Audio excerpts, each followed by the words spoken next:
Good morning. We have some breaking news. You may have already heard it.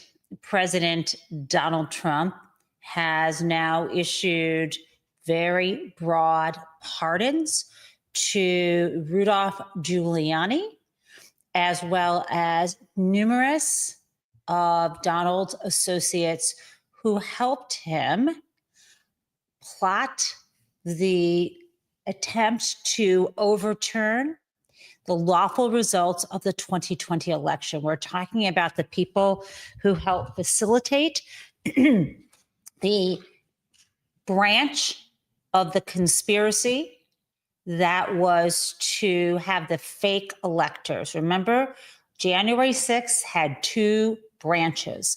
There was the violent aspect, the crowd that was, the Proud Boys and others who had been told to stand back and stand by, who came to rallies back in, I think it was November or December rallies, and then were encouraged to come down to the Capitol on January 6th, who were whipped up and sent from the ellipse to the Capitol. Some already down there who violently smashed into barricades, broke windows, physically assaulted and caused the death of Capitol police officers who were looking to hunt down and kill Nancy Pelosi and Mike Pence. That was the violent branch.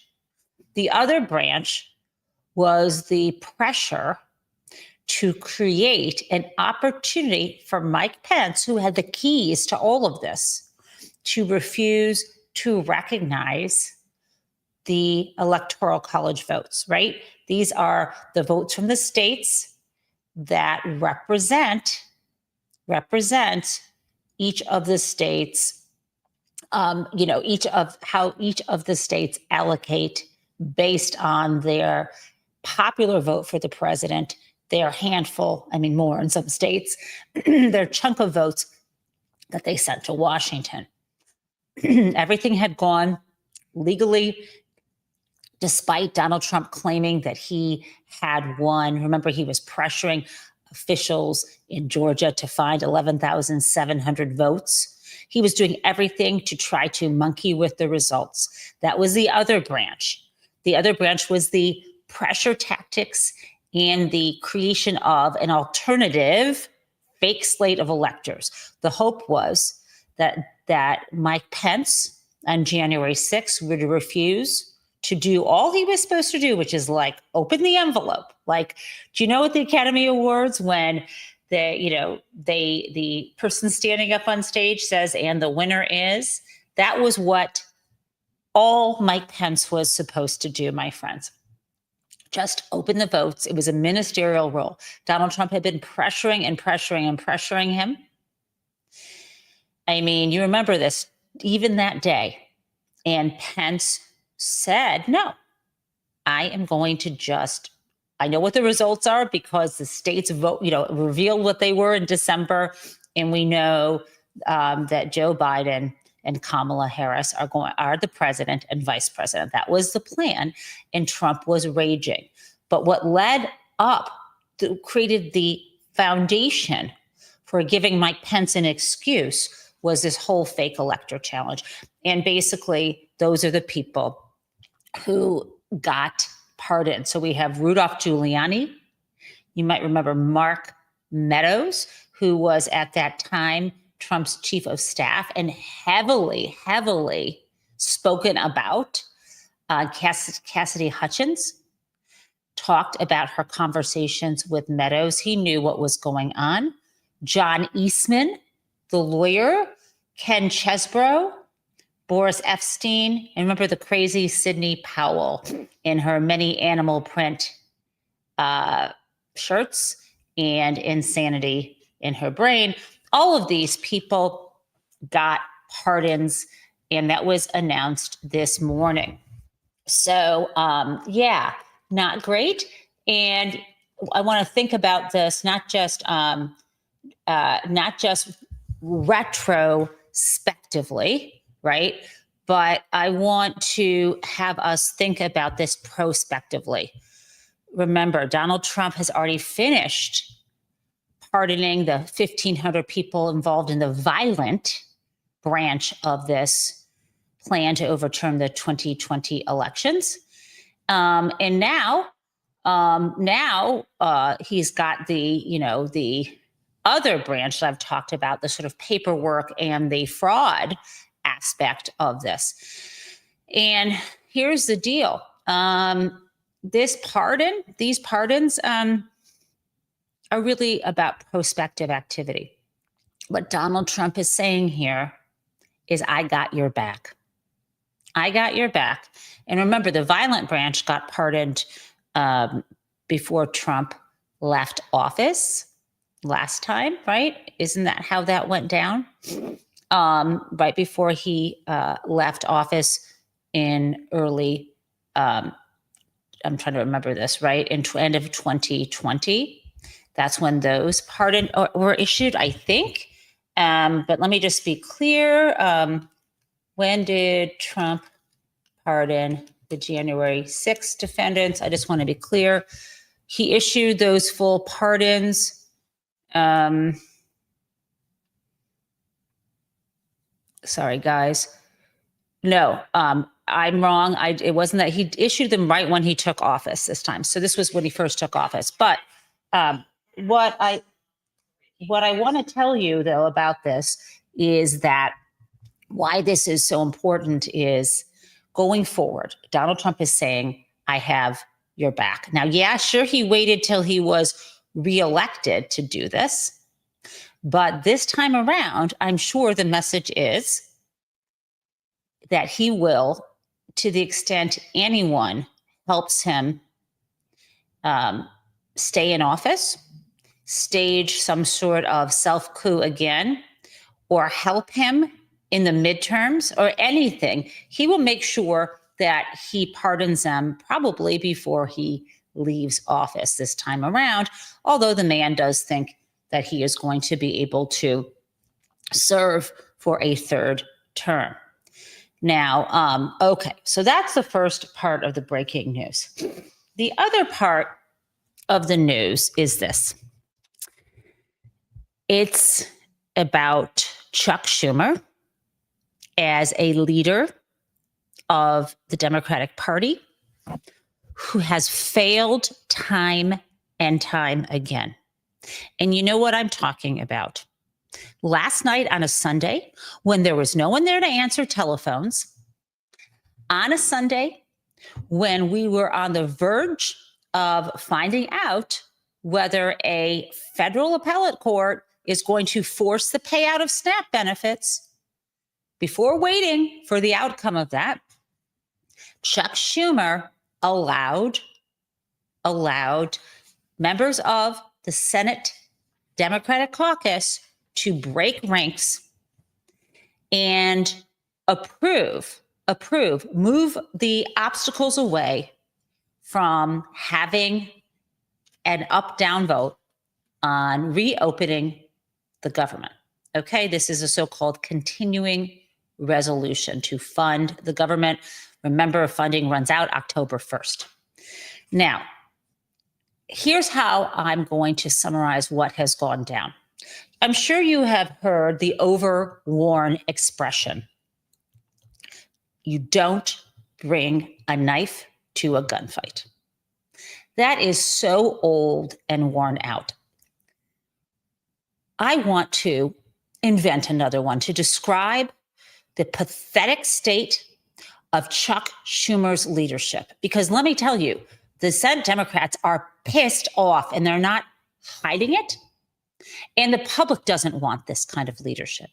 So it's worse than all that. Chuck Schumer doesn't bring a knife to a gunfight. He brings a fucking bullseye target to a gunfight and says, aim here. That is what he is doing. Now, let me tell you what has happened, what caving means. Let's talk first the facts before we get the analysis. Fact number one. The Republicans needed 8 votes to get to 60. 60 is a number to clear. It's sometimes called, to break a filibuster, but we now call it to get cloture to end debate to allow this continuing resolution to get an up-down vote. The up-down vote only has to be 51 out of 100. So Republicans already have that, right?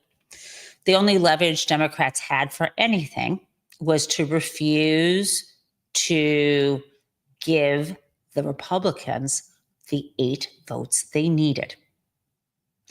The Republicans were feeling the heat.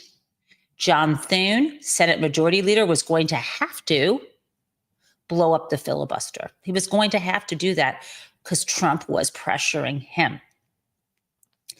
But this is what happened. Now, Chuck Schumer himself claims, and it's accurate, that he wasn't one of the 8. He poo-pooed what they did. But bottom line, he was part of this. We know that from one of the senators who voted yes. And let me just tell you this other thing. If Chuck didn't bless this, which I would bet a month's salary, if not more, that Chuck blessed this in his own way. But if Chuck didn't bless this, he's fucking responsible. What kind of leader allows this? He could have said, guys, I know what you want to do. Let's not do it on a Sunday night. Let's wait a couple days and see if we win at the Supreme Court. Guys, that will help the pain go away. And you know why I say this with the SNAP benefits? Because the only other thing that these folks, that we were, the Democrats, remember, what were we fighting for? 40 days, this shutdown.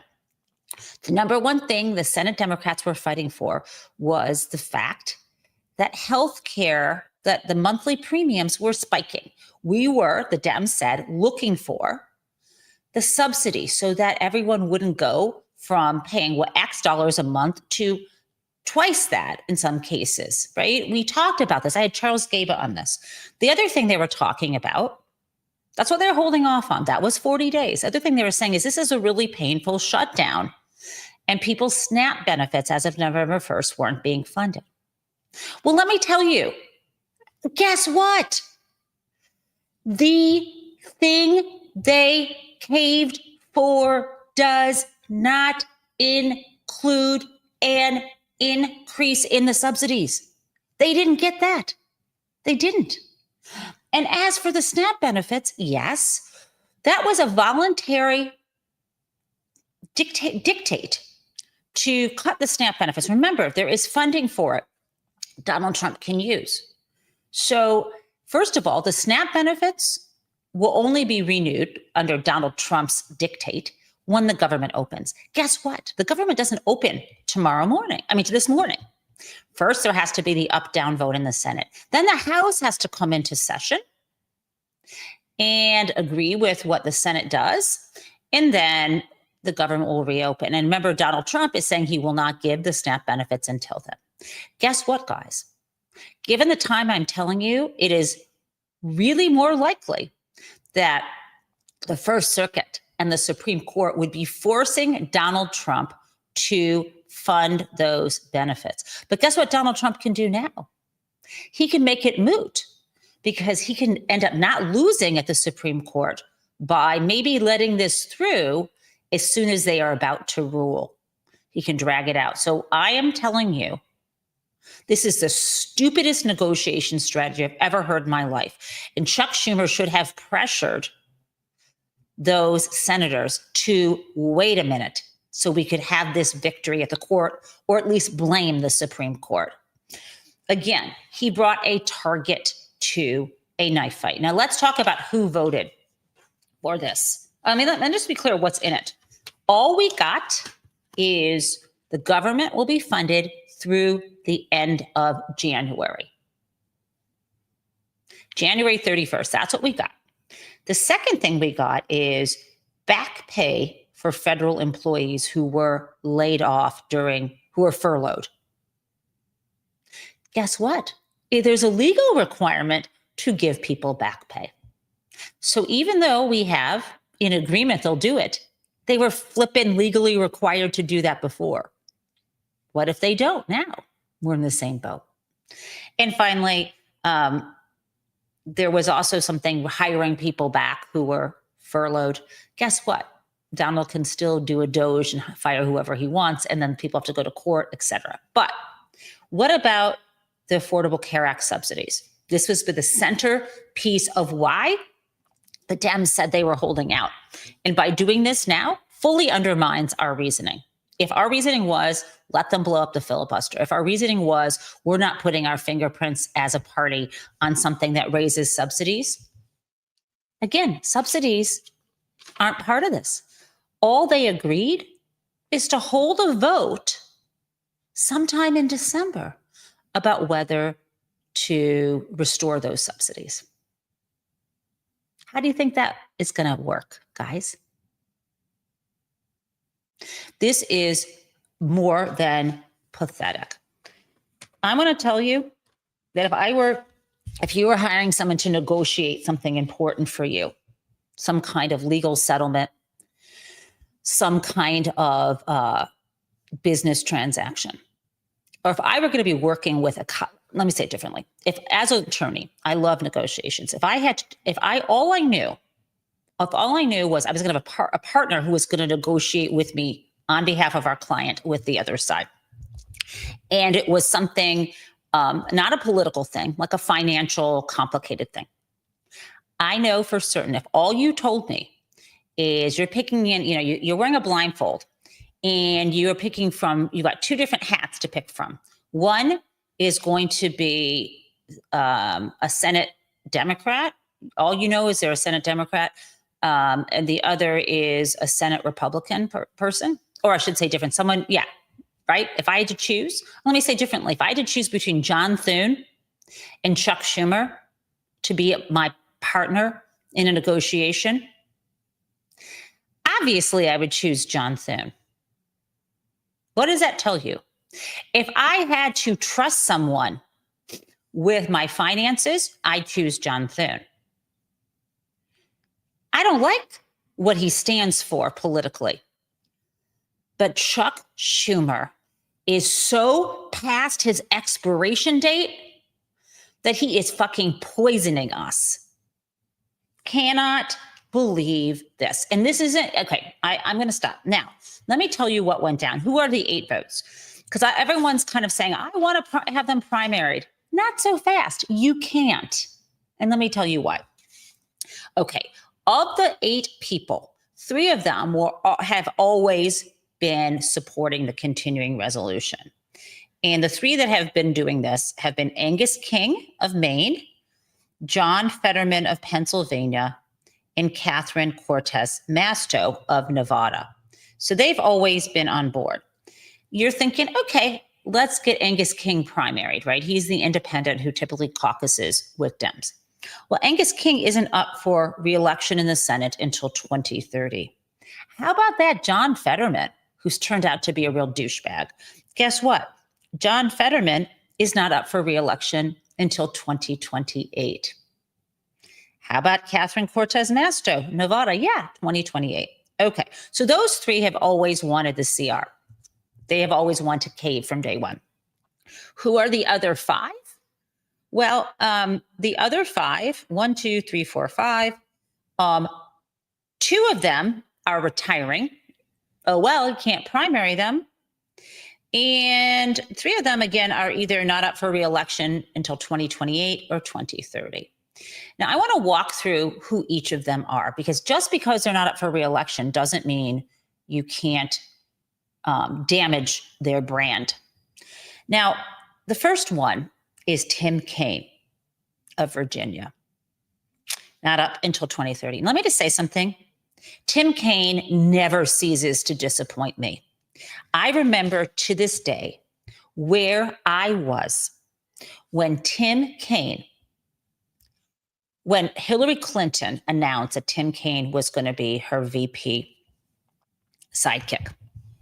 I don't know why I was in Washington. Trying to think of why. But I was in Washington. Oh, I think I know why. I think it was I had an opportunity to testify before the House Financial Services Subcommittee. I think that's why I was there. And I think it was after that. I'm just trying to remember, but I know it was in the summer of 2016. And I also know, so that would have been probably around that time, right? And I was at a Chinese restaurant. I think it was downstairs from where Public Citizen is, having a lunch with a friend. And I remember being at this restaurant and being ripshit pissed off that she chose Tim Kaine, because I thought that's not what she needed, this kind of moderate, a little squishy choice. I thought she needed someone from the progressive wing to get people excited about her candidacy. And I remember one of my friends, whose judgment I now discount on all things political, said, "Oh, it's all right." Not the guy, he wasn't at lunch. This is a different friend, not even in politics, just someone who I thought knew a lot. He said, "Oh, it's okay. Whoever the VP is, it doesn't ever really affect the presidency." You know, some sort of, I don't know, talking himself off the ledge. And I thought, nope, this is a big fucking mistake. There was this, there should have been someone. Bernie had been so strong. There should have been someone who could have represented the Bernie wing of the party as VP. Would have made all the difference. Now, of course, there are other reasons why Hillary lost the election, but in a country where even her her husband won only because Ross Perot was a third party candidate. This country is always really down the middle, often just 50-50, and you never know what's going to happen. You can't afford to lose any vote if you want to win the Electoral College. It was a big fucking mistake. So I've always found Tim Kaine to be trouble, to be the kind of dish rag Senate Democrat who hurts us. I'm sure he's a nice man, Tim, but nice man is not who I want as my negotiating partner. So Tim Kaine. Also, Dick Durbin. Oh my God, he's not running again. He's in Illinois. And he is doing things to help the Trump administration for years. I will not cut down Dick Durbin. He's done so much good. But man, I mean, I will not say that I have disliked him for his whole career. What I would say now is this was pathetic, sellout, stupid move. Okay, who else do we have? Maggie Hassan and Jean Shaheen from New Hampshire, and then Jackie Rosen from Nevada. Now, again, I think you deserve to hear what their reasoning is, to see that they lack not just courage, but a logical brain. And they needed somebody to actually speak to them who would push back. I am telling you, I could have been, people like me, if Chuck Schumer didn't want these folks to back down, send people like me, like an enforcer, who's going to come in and tell it to them true. Say, listen, I know how you feel, but let's wait. Just wait another day. Time is on our side here. Just a few more days. Not now. Okay. So let's talk a little bit more. I'm going to share with you some of their reasoning here. Now, let's get to that. I mean, I'm pretty flippin' upset. Let's start with Angus King. Let's listen to what they said last night. And let me just tell you, how many times have you heard our party say, why do people do things on a Sunday when no one's around? Yeah, fuck you. I shouldn't say our party. I'm sorry. The Democratic Party and the senators are vast majority of them are fantastic. The problem is the leadership. This is on Chuck Schumer. Okay, I want to share with you the reasoning they gave and the responses that I'm giving. And I'm sure what they're saying publicly is exactly the conversations they've had with Schumer, and they needed someone to push back. Okay. And let's get this. Here we go. That it's going to happen. So how do you explain, though, to your constituents why it was worth it to put up this fight for so long when in the end you did not get your key demand? Because it wasn't working. How long would it take to not get a response?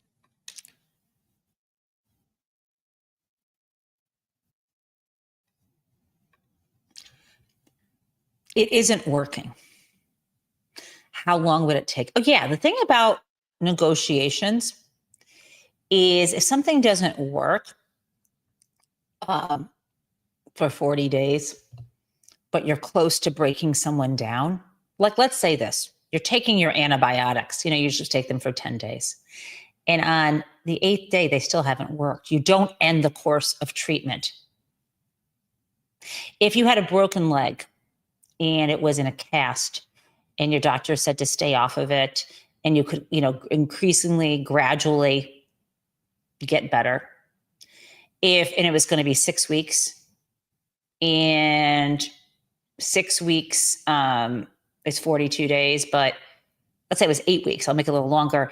It's probably going to take 8 weeks. In the 6th week, if you're like, I'm not feeling better, do you just take off the cast and start running around? The difference is when you don't actually know the date in sight, when you call it quits, what are the signs of improvement? Well, maybe the signs of improvement with your leg is you can put a little weight on. You can walk a few steps. Well, guess what? We had signs last Tuesday with the Democrats' blowout in those elections. They should have waited. They didn't even wait a week after that. We have a Supreme Court argument, 2 of them. One of them, the tariffs, he's fucking losing. That was a ding on him.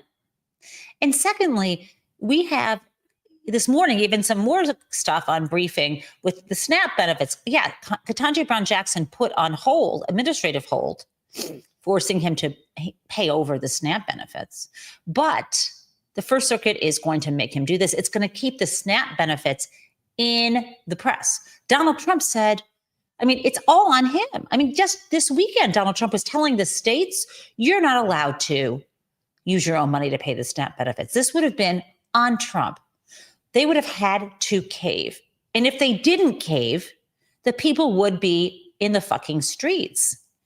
They would have caved. Eventually, John Thune would have had to cave to Donald Trump, or there would have been a war. He would have broken him down one way or another. There was a fight, and we made it help them make up. Okay, I'm going to continue playing this, and I'm going to have another example. Oops.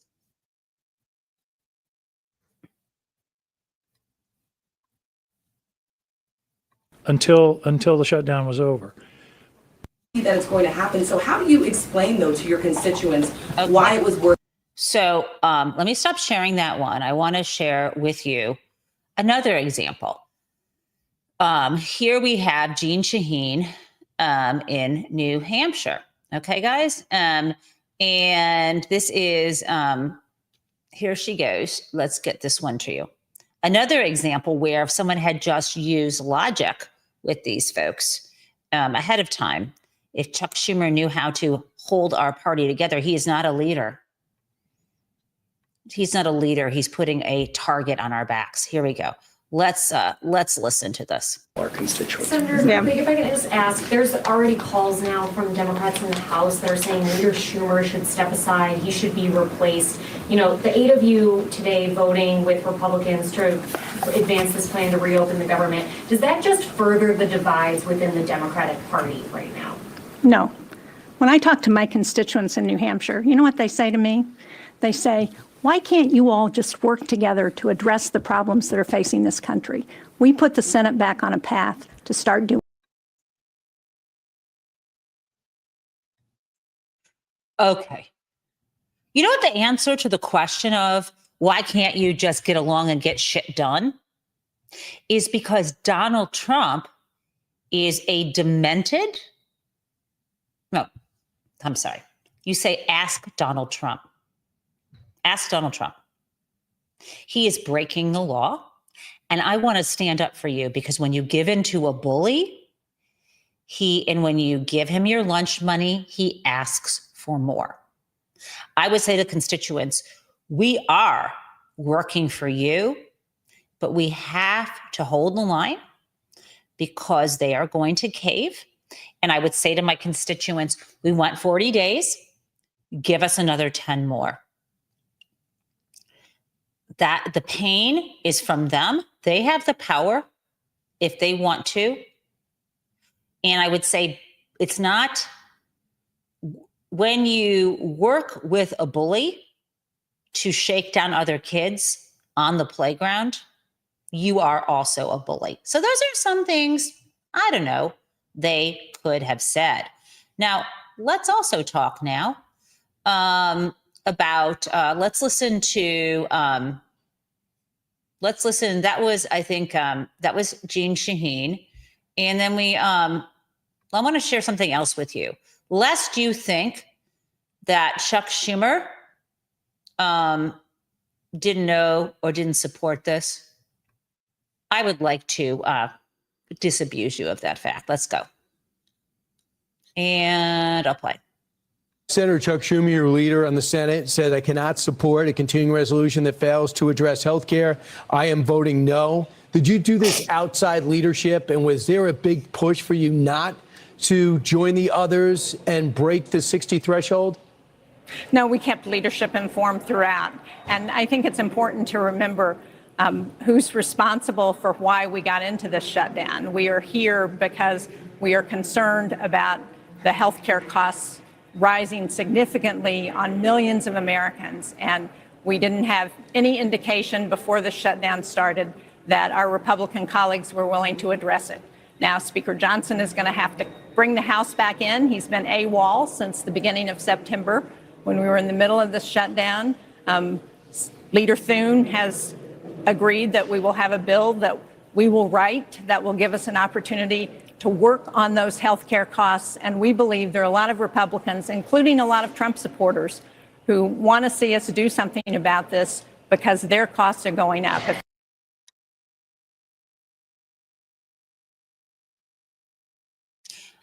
I'm just stunned. We're going to write a bill, then they're going to have to vote on them. I mean, honest to God, I mean, I've seen this. I've seen this one. I've seen this before. I think that maybe you have seen this one before. I sure have. Let's play it. I think you've seen. I think you've seen this. I think I want to share this with you. Let's go for it, because we saw this. The Dems in the Senate have done this again and again, and I think I have this. I think you've seen this. It's really rare to actually see these negotiations go totally awry. So I think I'll have to play this one for you. Let's go. I have a little extra surprise as a bonus.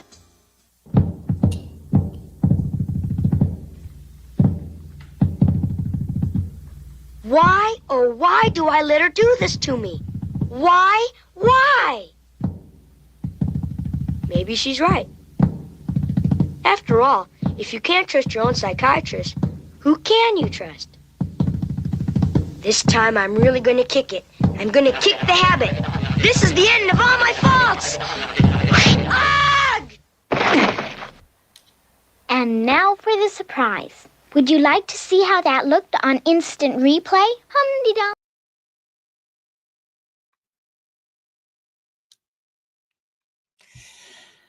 Guys, that's Chuck Schumer, Charles Schumer, Charlie Brown, Chuck Schumer. I'm sick of it. I think that you are too. Now, this isn't I think, only news in town, right? There's more stuff happening that I want to tell you about coming up. I guess what I would say is, it feels bad to have this leadership. I think we need him. I think he needs to step down. I think we need to put as much pressure as we can to get Chuck Schumer out. And I also want to say to you, with leadership like this, if he is not pushed out, then if and when Democrats can take over leadership, there will be no consequences for people who supported Donald Trump. They're going to continue to put people like Chuck Schumer and Tim Kaine and Merrick Garland in positions of authority. This is not what we want. We need smart, tough, insightful, compassionate negotiators, not people who lack the intestinal fortitude, the emotional and mental strength to do the right thing. I don't know how these people, how these people can keep doing this to us, and they're lying to us. And I want to share with you before I go for Crazy Town, how crazy this is. And guys, I'm sorry if you leave here mad, because if you're mad, get on the phone with your senator and thank your senator if your senator held the line. Thank your senator for holding the line. Thank them. And if your senator is one who didn't, tell them you are disappointed in them. And let me tell you how you can call. Here we go. Here's how you contact your senator. Actually, I want you just to use the main number, which is 202-224-3121. And again, the main number is 202-224-3121. That's a capital switchboard. Tell them what state you're from. You've got 2 senators. If they're not one of the 8, thank them. If they are one of the 8, tell them what you think of them. Use polite language. No need for profanity. Tell them that you're disappointed in their vote. For the ones that either way, thank the ones who held the line for the people and say it's time for Chuck Schumer to go. He should not be the Democratic leader in the Senate Minority Leader. We need new leadership. That has to be our message. Now, Lucy football. The fact that these 8 senators are telling us that there's going to be a vote on health care, they're either stupid or they're lying. Because remember, you need the Senate and you need the House to have a vote. I want you to see what Mike Johnson had to say about that. And this will be our crazy town. Here we go.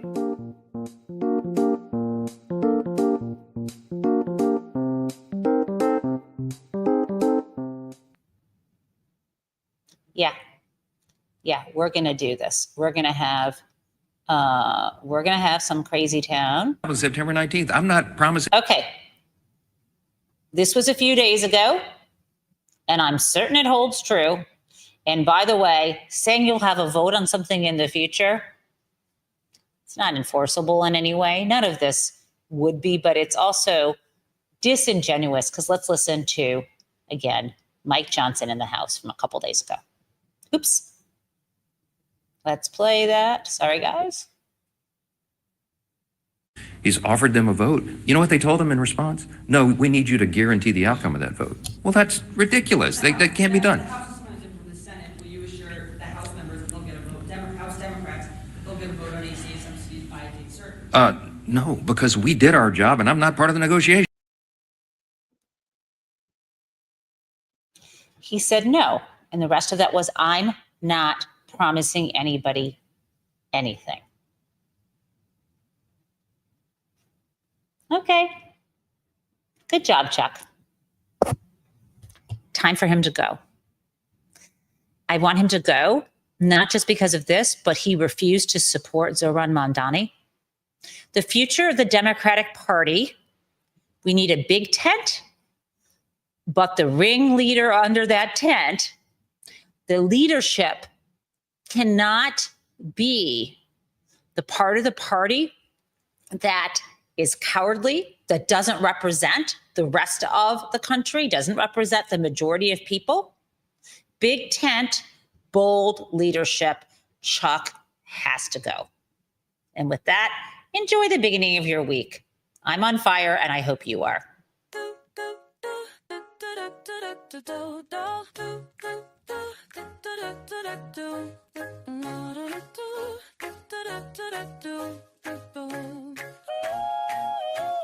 Hello, prison mates. It's the Gen Taub show where welcome everyone. Let's learn about what is happening in politics yesterday and today. There is hope, and we are together in this democracy we work for. And again, welcome to the Gen Taub show.